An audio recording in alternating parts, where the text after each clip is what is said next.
Welcome, everyone. The perspective is a little strange because I forgot the tripod at home, but I didn't want to wait to share this poem prayer with you, entitled Voting For.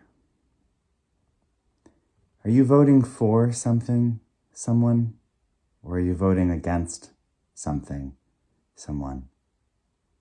I'm voting for hope for all the world, kindness towards neighbors and those I don't agree with, plus truth and justice for the oppressed and those pressed to the edges of society, like the migrant workers, immigrants, and other people not being paid a living wage, not being treated with the dignity and respect that all people deserve.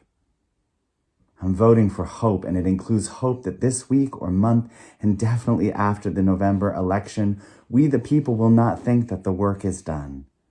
Instead, pulling on gloves and boots and digging into the, you might insert another word here, but I'll say hard work of getting to know our neighbors, especially the ones with different lawn signs, mask styles, or no masks at all.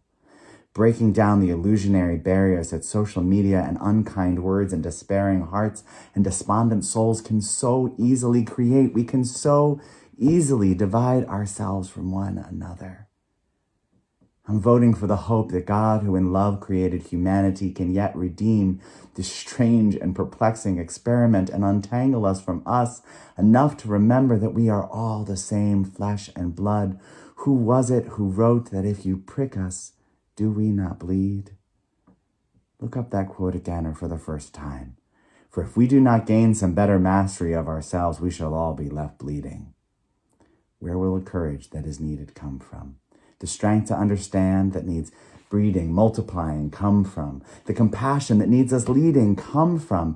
Where will all these characteristics come from, if not from within our own yearning hearts, coupled with a greater power that yet longs for the great redeeming?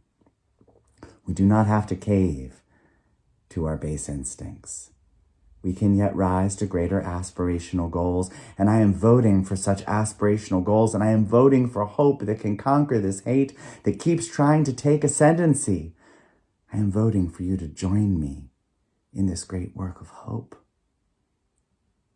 For long after the voting booths have closed and the pollsters start their retrospective ruminating, long after the lawn signs get packed up for another 4 years, we will have to live side by side with our neighbors, choosing whether to futz and fume or fumigate our collective hate and try to build a bridge.